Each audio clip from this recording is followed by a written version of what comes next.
यह स्टोरी है हनुमान जी की। जय हनुमान ज्ञान गुण सागर, जय कपीति लोक उजागर। उस शक्ति की जिसने कभी अपने बल को अपनी पहचान नहीं बनने दिया, बल्कि अपनी भक्ति को अपनी सबसे बड़ा पहचान बना लिया।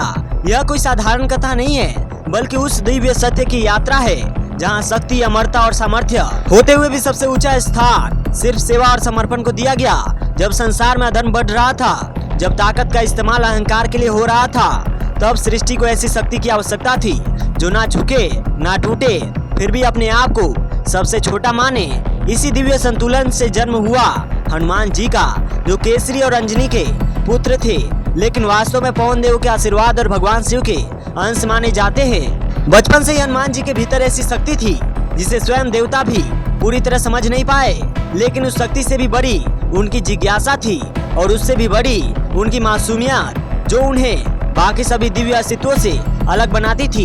एक दिन उन्होंने जब सूर्य को फल समझकर निगलने का प्रयास किया, तो यह सिर्फ एक घटना नहीं थी, यह संकेत था कि यह बालक आने वाले समय में सृष्टि के सबसे बड़े संकटों का उत्तर बनने वाला है।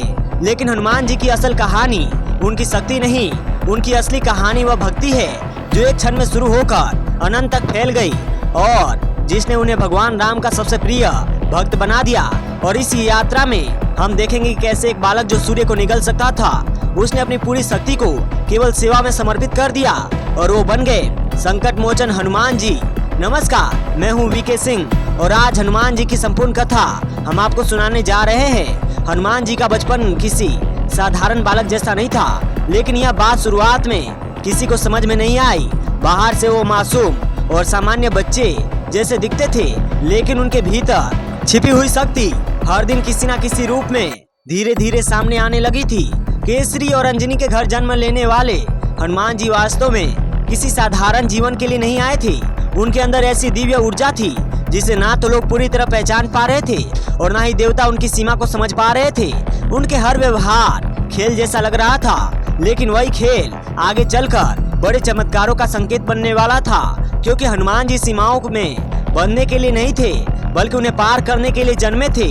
एक दिन जब हनुमान जी को भूख लगी, तो उन्होंने आकाश में चमकते सूर्य को एक फल समझ लिया, और उसे पाने के लिए आकाश की ओर उड़ान भर दी। यह कोई साधारण उड़ान नहीं थी, यह उनकी शक्ति का पहला बड़ा संकेत था, जिसने आने वाले समय में पूरी राम कथा की दिशा बदल दी। उस समय धरती ही नहीं, स्वर्गलोक तक हलचल मच गई, क्योंकि इतनी कम उम्र में इतनी विशाल शक्ति किसी साधारण जीवन का हिस्सा नहीं हो सकती। देवताओं के लिए पहली बार यह स्पष्ट हुआ कि हनुमान जी किसी सामान्य उद्देश्य के लिए नहीं आए हैं, बल्कि किसी बड़े दिव्य और अनोखे कार्य के लिए जन्मे हैं। इस घटना के बाद भी हनुमान जी का स्वभाव वैसे ही मासूम बना रहा। उनके अंदर ना अहंकार आया, ना डर, बल्कि उनकी जिज्ञासा और भी ज्यादा बढ़ गई, जो उन्हें हर चीज और हर रहस्य की ओर खींच लाती। और यहीं से हनुमान जी की वो दिव्य यात्रा की शुरुआत हुई, जो उन्हें भगवान राम का सबसे प्रिय भक्त और संकट मोचन हनुमान बनाने वाली थी।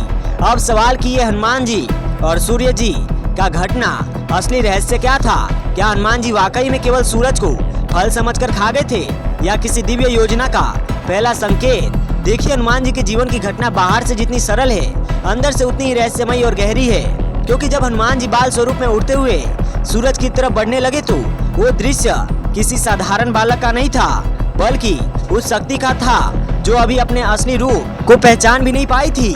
पूरी सृष्टि में उस क्षण हलचल मच गई, जैसे प्रकृति खुद रुककर ये देख रही हो कि आखिर ये बालक कौन है जो नियमों से ऊपर उठ रहा है। देवताओं ने देखा कि उसकी गति सामान्य नहीं है, साहस सामान्य नहीं है, उसका उद्देश्य भी किसी को स्पष्ट नहीं है। इंद्रदेव ने हस्तक्षेप किया, ब्रज से वार किया, लेकिन वो घटना सिर्फ रोकने का प्रयास नहीं की, वो संकेत था कि इस बालक का जीवन सामान्य रहने वाला नहीं है। खास बात यह था कि हनुमान जी के भीतर कोई डर नहीं था, ना कोई अहंकार। वो तो बस एक मासूम जिज्ञासा से आगे बढ़ रहे थे, जैसे कोई बच्चा दुनिया को समझना चाह रहा हो।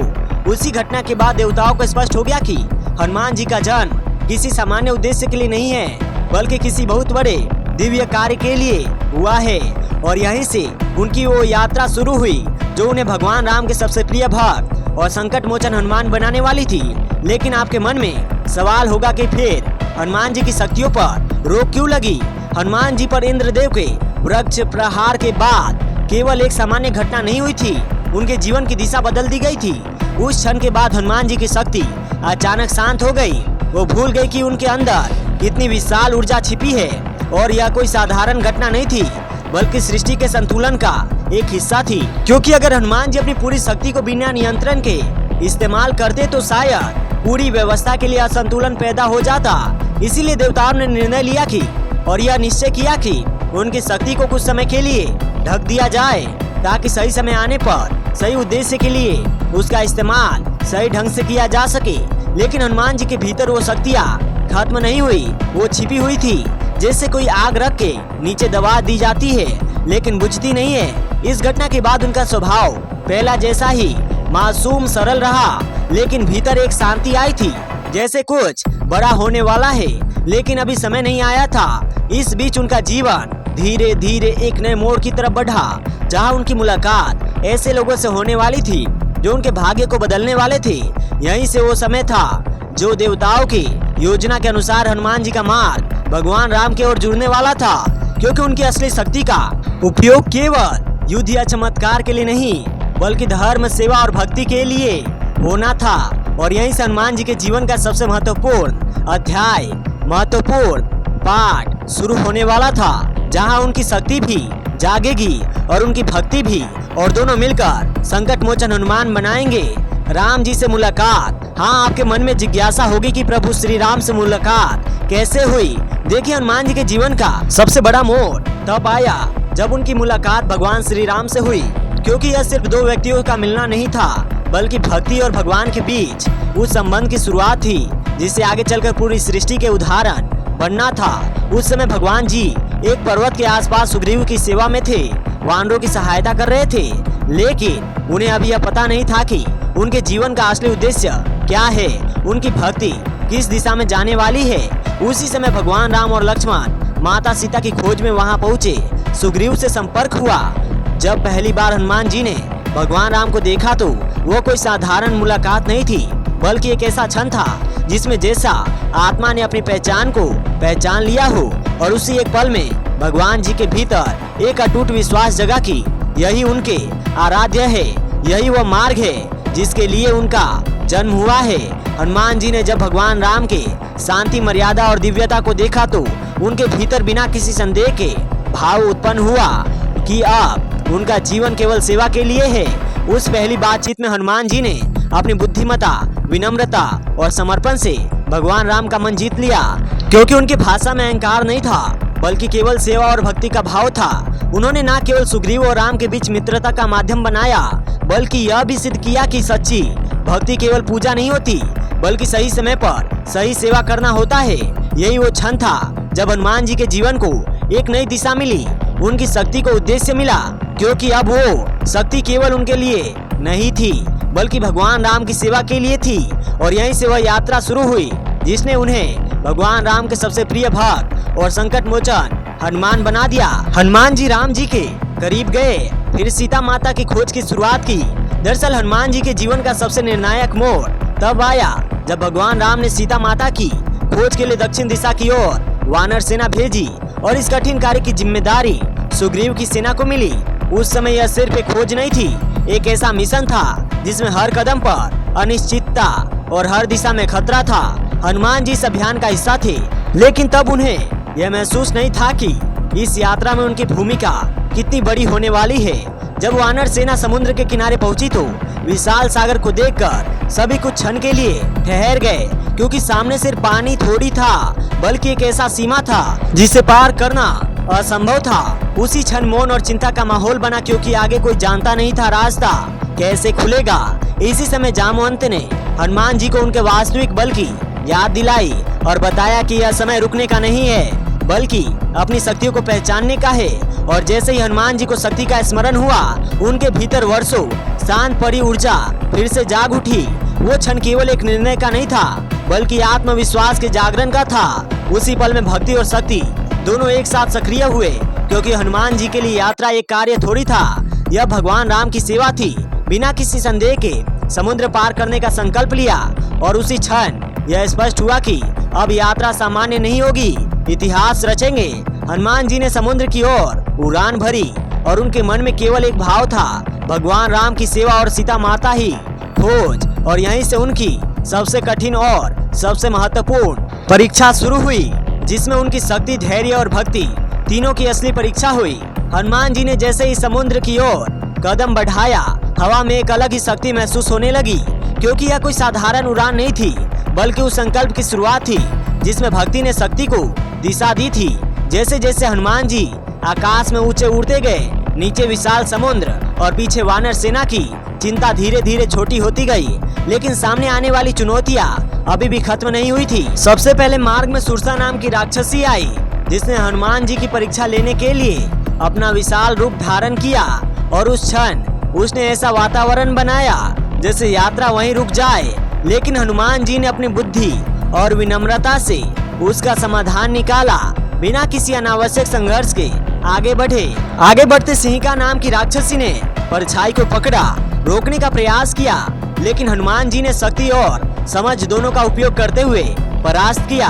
हर बाधा के साथ उनका आत्मविश्वास और बढ़ता गया, क्योंकि समझ में आ रहा था कि यात्रा केवल शरीर की नहीं, शक्ति की नहीं, धैर्य, बुद्धि और भक्ति का भी परीक्षा है।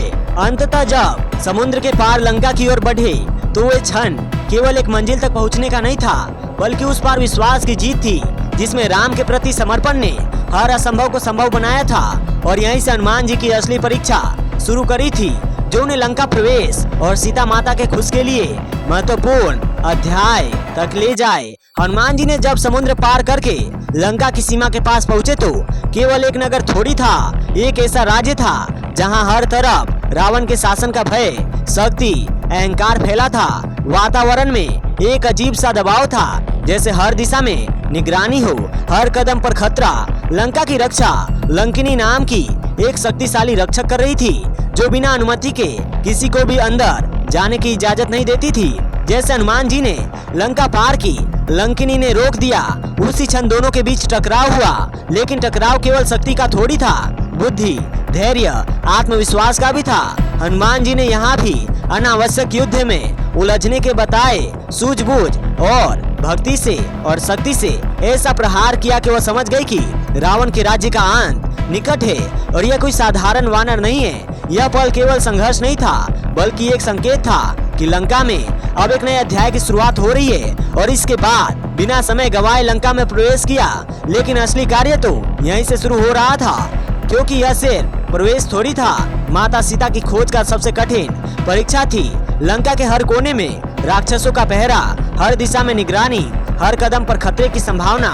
लेकिन हनुमान जी ने अपने मन को केवल भगवान राम की सेवा में केंद्रित रखा, उसी विश्वास के साथ आगे बढ़ते रहे, और यहीं से उनकी यात्रा शुरू हुई, जिसमें शक्ति से ज्यादा धैर्य, बुद्धि और भक्ति की असली परीक्षा, जो सीता माता की खोज के सबसे भावनात्मक और निर्णायक क्षण तक लाने वाली थी। अब सवाल कि हनुमान जी ने माता सीता को खोजा कैसे।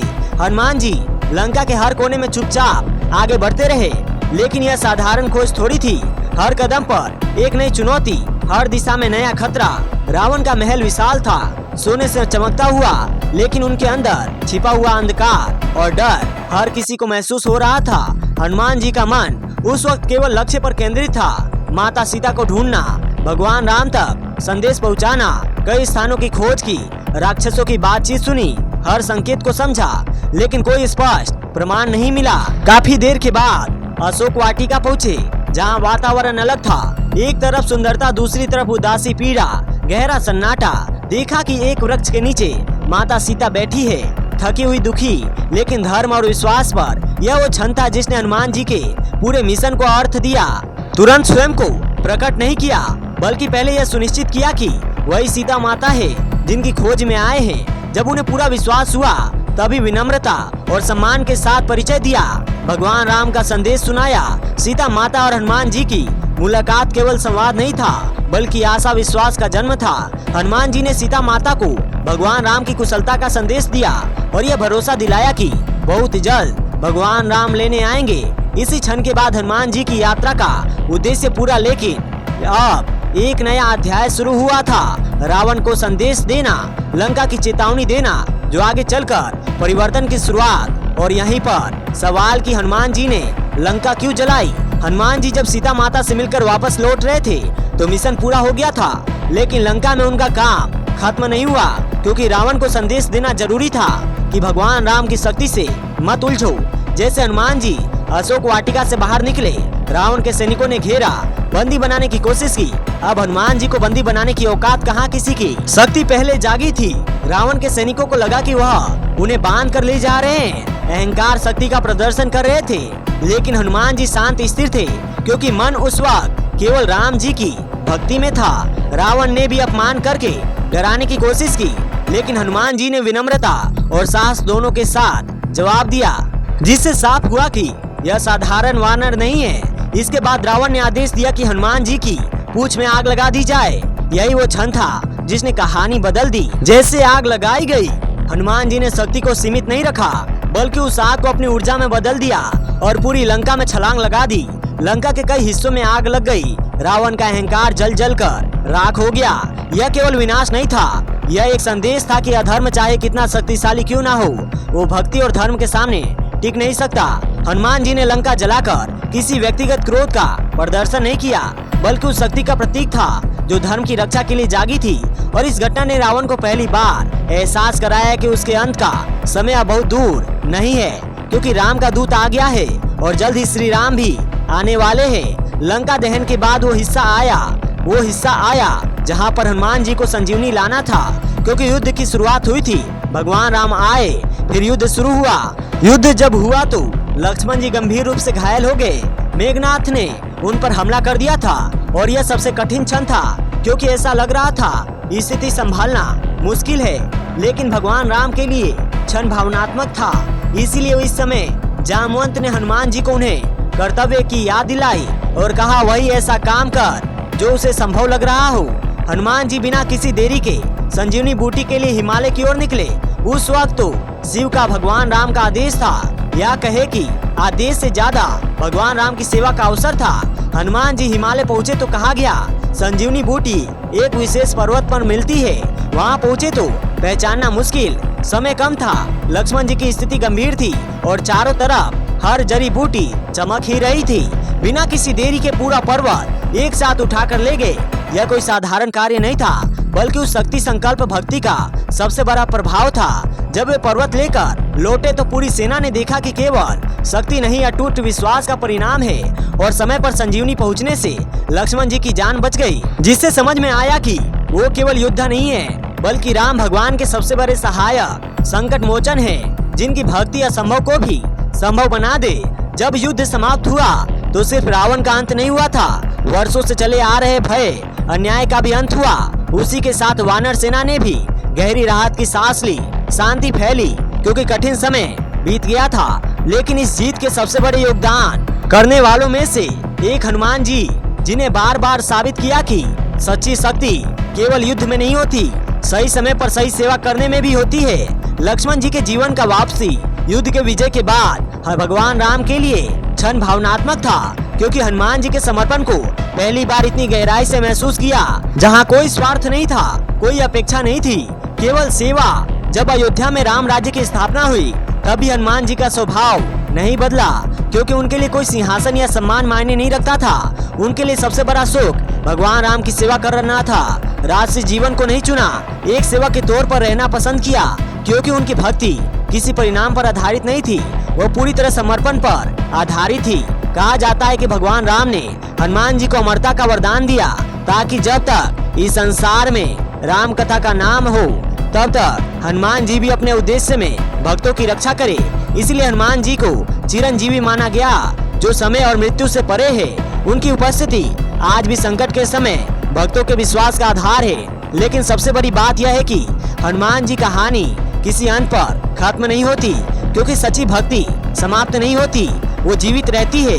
और हनुमान जी भी उस भक्ति के सबसे बड़े प्रतीक है, जो सिखाते हैं कि शक्ति से बड़ी चीज केवल सेवा समर्पण है। और यही कारण है कि हनुमान जी आज भी जीवित माने जाते हैं। जी हाँ, हनुमान जी जीवित क्यों माने जाते हैं? अगर आपके मन में सवाल है तो आपको बता दें कि हनुमान जी की कथा, उनकी कहानी या किसी एक युग तक सीमित नहीं है। वह समय से आगे चलने वाली ऐसी आस्था है जो हर युग में जीवित है।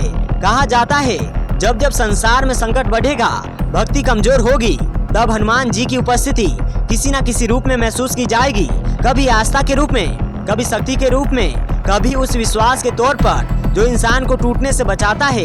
यही कारण है कि उन्हें आज भी संकट मोचन कहा जाता है, क्योंकि उनका स्वरूप केवल इतिहास का हिस्सा नहीं बल्कि वर्तमान में विश्वास का भी आधार है। हनुमान जी का सबसे बड़ा संदेश यही है कि शक्ति का उद्देश्य केवल अहंकार नहीं होता, सेवा होती है, और भक्ति का अर्थ केवल पूजा नहीं समर्पण होता है। यह दिखाया कि चाहे कितनी भी बड़ी शक्ति क्यों ना हो, अगर उसमें विनम्रता नहीं है तो वो अधूरी है। इसीलिए हनुमान जी केवल एक देवता नहीं, एक ऐसी सीख है जो हर इंसान को समझाती है कि सच्ची महानता शक्ति में नहीं बल्कि सेवा समर्पण में है।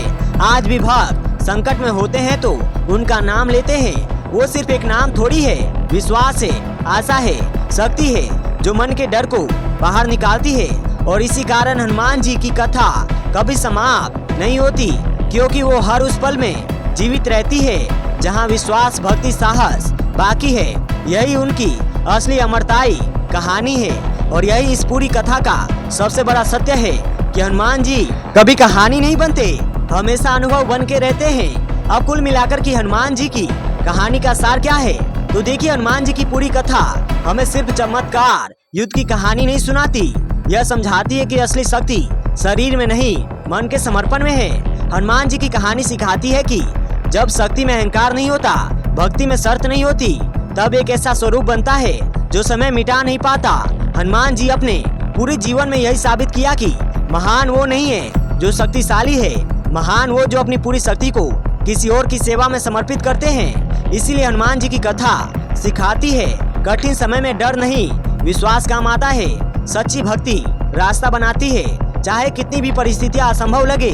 हनुमान जी ने हर मोड़ पर दिखाया भक्ति केवल पूजा नहीं, हर उस कदम में है जहां सही के साथ खड़े हैं बिना स्वार्थ के।